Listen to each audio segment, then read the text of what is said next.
Hello friends, चलिए आज हम लोग अपना नेक्स्ट प्रिंसिपल्स की बात करेंगे। हमारा ये नेक्स्ट वीडियोस है, उसमें हमारा नेक्स्ट प्रिंसिपल की बात करेंगे। वो प्रिंसिपल का नाम है जी subordinations of individual interest to the general interest. इसका मतलब क्या होता है? सिंपल सा बात, एकदम लेमैन की भाषा में अगर हम समझाएं आपको, एकदम लेमैन की भाषा में लिखा हुआ भी वही है। The interest of organization should take priority over the interest of any one individual employee। मतलब हम किसी का बात नहीं सुनेंगे। जहाँ पे ऑर्गेनाइजेशंस का फ़ायदा हो रहा होगा, जहाँ पे ऑर्गेनाइजेशंस की बात हो रही होगी, हम उसकी बात सुनेंगे और हम वही करेंगे जहाँ पे ऑर्गेनाइजेशंस का फ़ायदा होगा। मतलब ये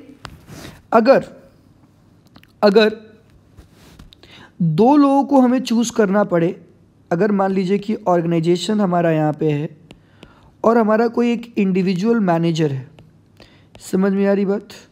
इंडिविजुअल मैनेजर है, एक कोई सिचुएशन है, उस सिचुएशन में इसको प्रॉफिट हो रहा है और ऑर्गेनाइजेशन को क्या हो रहा है बच्चा? लॉस हो रहा है। हमें ये प्रिंसिपल यही सिखाता है, भाई इस सिचुएशंस को मत मानो। इस सिचुएशन जो है, ये जो डील है, ये जो डील हो रहा है जिसमें ऑर्गेनाइजेशंस का फ़ायदा है, ये डील को कैंसिल कर दो, ये डील मत मानो, क्योंकि यहाँ पे इंडिविजुअल का फ़ायदा हो रहा है और यहाँ पे ऑर्गेनाइजेशंस को क्या हो रहा है जी? नुकसान हो रहा है। यही तो नहीं करना है। मतलब हमें जो इंटरेस्ट, जहाँ पे इंटरेस्ट की बात हो, ऑर्गेनाइजेशन का इंटरेस्ट जो है उसको प्रायोरिटी पे लेंगे। समझ में आ रही बात? ऑर्गेनाइजेशंस के इंटरेस्ट को प्रायोरिटी पे लेंगे, टेक प्रायोरिटी। वहाँ पे हम लोग इंडिविजुअल इंटरेस्ट या इंडिविजुअल इंटरेस्ट, एम्प्लॉय इंटरेस्ट को प्रायोरिटी पे नहीं लेंगे। मुझे सर समझ में आ गया सर कि इसका मतलब ये है कि ऑर्गेनाइजेशन सर्वोपरि है। जैसे हम लोग क्या बोलते हैं बच्चा कि देश सर्वोपरि है, हम रहे ना रहे, देश रहना चाहिए। तो इंडिविजुअल रहे या नहीं रहे, ऑर्गेनाइजेशन रहना चाहिए। मतलब इंडिविजुअल का फ़ायदा हो या नहीं हो, लेकिन ऑर्गेनाइजेशंस का फ़ायदा होना चाहिए। अगर किसी एक डील की वजह से, किसी एक सिचुएशन की वजह से इंडिविजुअल को फ़ायदा हो रहा है, ऑर्गेनाइजेशंस को लॉस हो रहा है, तो हमें उस सिचुएशंस को अडॉप्ट नहीं करना चाहिए। वो डिसीजन हमें नहीं लेनी चाहिए, वो डिसीजन हमें अडॉप्ट नहीं करनी चाहिए जिसमें कि इंडिविजुअल को फ़ायदा हो और ऑर्गेनाइजेशंस को लॉस हो। मतलब सिंपल लेमैन भाषा में, सबसे ऊपर ऑर्गेनाइजेशन हमारा। क्या बच्चा? सबसे ऊपर ऑर्गेनाइजेशन। नारा लगा देते हैं हम लोग, सबसे ऊपर क्या? ऑर्गेनाइजेशन हमारा। जैसे हम लोग नारा लगाते हैं ना कि सबसे ऊपर देश हमारा, वैसे यहाँ भी और नारा लगा देते हैं कि सबसे ऊपर ऑर्गेनाइजेशन हमारा। किसी का हम नहीं सुनेंगे, ऑर्गेनाइजेशन हमारा सबसे ऊपर रहेगा किसी भी कंडीशन में। अगर डीलिंग की बात आएगी तो ऑर्गेनाइजेशन को फर्स्ट प्रायोरिटी दी जाएगी। ओके, ठीक है सर, थोड़ा और डिटेल में समझाइए सर, एग्जाम्पल देखिए सर ऑर्गेनाइजेशन के हिसाब से। ओके, थोड़ा रुक जाओ, समझाते हैं बच्चा। चलिए जी, समझाते हैं। देखिए बच्चा, एक ऑर्गेनाइजेशन है,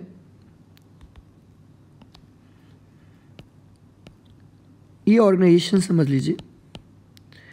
इस ऑर्गेनाइजेशंस में एक हमें मशीन खरीदनी है। क्या खरीदनी है जी? मशीन खरीदनी है, जिसका कोटेशन आया हुआ है। Quotation number 1, quotation number 2, quotation number 3। Quotation number 1 में प्राइस जिसका जो है वो कितना है? 5 करोड़ है, एक में 5.5 करोड़ है, एक में 6 करोड़ है। ठीक है जी, हमने कोटेशन नंबर 1 को रिजेक्ट कर दिया। कोटेशन नंबर 1 को रिजेक्ट किया क्योंकि वो हमारे क्वालिटी स्टैंडर्ड्स को मैच नहीं कर रहा था। लेकिन हमारा कोटेशन नंबर 2 और कोटेशन नंबर 3 जो है, दोनों हमारे क्वालिटी स्टैंडर्ड्स को मैच कर रहा था। इसमें से हमको एक को सेलेक्ट करना है। लेकिन हुआ क्या कि यहाँ पे ये जो परचेज मैनेजर है हमारा, कौन है बच्चा? Purchase manager. ये जो हमारा परचेज मैनेजर है, उसके एक रिलेटिव जो है वो इस मशीन का क्या है बच्चा? मैन्युफैक्चरर है, वो सप्लायर है। ओके, तो इस परचेज मैनेजर ने किस मशीन का, ये जो है ना कोटेशन नंबर 3 है ना, इस मशीन का कोटेशन नंबर 3 का जो मशीन है उसका मैन्युफैक्चरर एंड सप्लायर है, और कोटेशन नंबर 2 का मैन्युफैक्चरर एंड सप्लायर मान लीजिए कौन है जी, विकास सर है। ओके सर, अब ये परचेज मैनेजर जो है, मैं बोल रहा हूँ कि भाई मेरी मशीन खरीदो क्योंकि मैं 5.5 करोड़ में दे रहा हूँ। ये बोल रहा है, ये जो कंपनी है, ये कंपनी है बोल रही है मैं मशीन 6 करोड़ में दे रहा हूँ। ये जो परचेज मैनेजर ने क्या किया बच्चा, कि इसने यहाँ पे इस मशीन को क्या कर दिया, कंफर्म कर दिया। इसका मतलब इसका इंडिविजुअल इंटरेस्ट इसमें छुपा हुआ है। क्या है बच्चा, इंडिविजुअल इंटरेस्ट छुपा हुआ है। क्यों, क्योंकि उसका रिलेटिव को फायदा हो रहा है। कितने का फायदा हो रहा है, 0.5 करोड़ का फायदा हो रहा है। इसे मुझे मेरी मशीन्स को कंफर्म करना चाहिए था क्योंकि मैं 5.5 करोड़ में दे रहा हूँ और ये 6 करोड़ में दे रहा है, बट इसने मेरी मशीन को कंफर्म नहीं किया, इसने इस कंपनी को कंफर्म कर दिया क्योंकि कंपनी जो है इसके रिलेटिव्स का कंपनी था। यहाँ पे क्या हो रहा है बच्चा, देखिएगा यहाँ पर इंडिविजुअल इंटरेस्ट को प्रायोरिटी दिया जा रहा है और उसकी वजह से ऑर्गेनाइजेशंस को क्या बच्चा, ऑर्गेनाइजेशंस को 0.5 करोड़ का क्या हो रहा है बच्चा, लॉस हो रहा है। यही कहता है नहीं करना है, ये काम नहीं करना है, क्योंकि ये काम आप करेंगे तो यहाँ पे आपका जो है आपको प्रायोरिटी क्या देना है, आपको प्रायोरिटी ऑर्गेनाइजेशंस के इंटरेस्ट को क्या देना है जी, प्रायोरिटी देना है। आपको इंडिविजुअल के इंटरेस्ट के प्रायोरिटी नहीं देना है।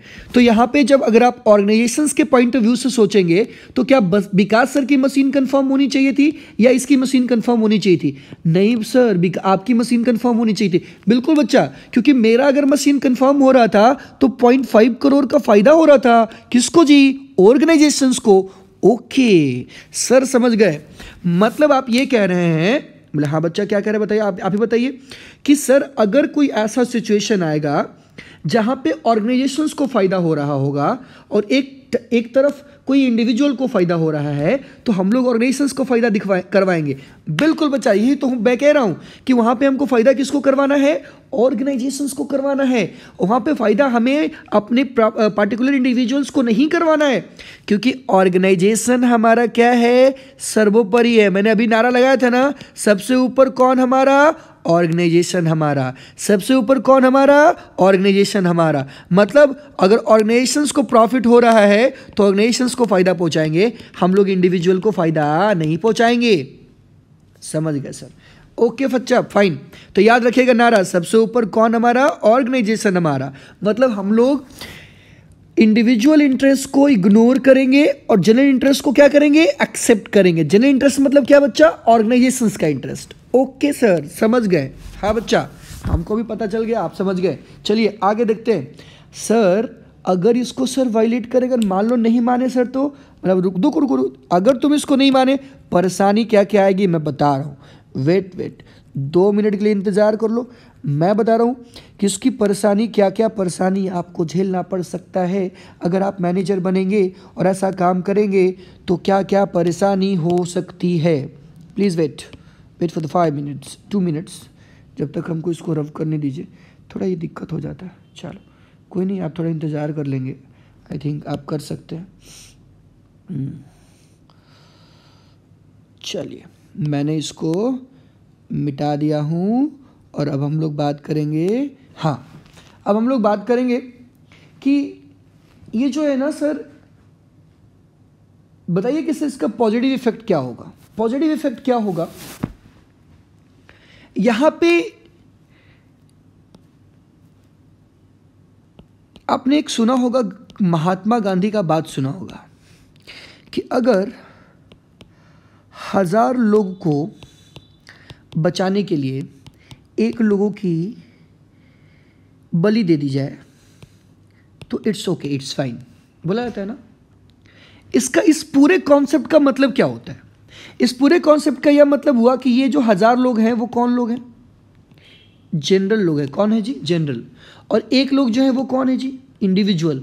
मतलब इंडिविजुअल का बलि देंगे और जनरल को क्या करेंगे जी, हम लोग एक्सेप्ट करेंगे। इसका मतलब क्या है कि यहाँ पे आपको फायदा ये होगा कि ह्यूमैनिटी पूरे ऑर्गेनाइजेशन को लॉस करवा के और 1 आदमी को फायदा पहुँचा दे ये क्या ह्यूमैनिटी ग्राउंड पे सही है क्या? नहीं है। तो यहाँ पे ह्यूमैनिटी फेल करेगा अगर आप इसको वायलेट करेंगे तो। अगर आप इसको करेंगे, यूज़ करेंगे, तो ह्यूमैनिटी ग्राउंड पे आप आगे रहेंगे। अगर इसको वायलेट करेंगे तो ह्यूमैनिटी ग्राउंड पे आप नीचे चले आएंगे। Okay sir. फिर दूसरा क्या कहता है कि इससे ऑर्गेनाइजेशंस का जो प्रॉफिट है बच्चा वो बढ़ेगा। अभी तो बढ़ तो रहा था, कितना करोड़ से? 5 करोड़ से। क्योंकि आप यहाँ पे ऑर्गेनाइजेशंस के पॉइंट ऑफ व्यू से बात करेंगे, ऑर्गेनाइजेशंस के प्रॉफिट के पॉइंट ऑफ व्यू से बात करेंगे, और बिजनेस की प्रॉफिट क्या होगी? बढ़ेगी। बिल्कुल सही से समझ गया।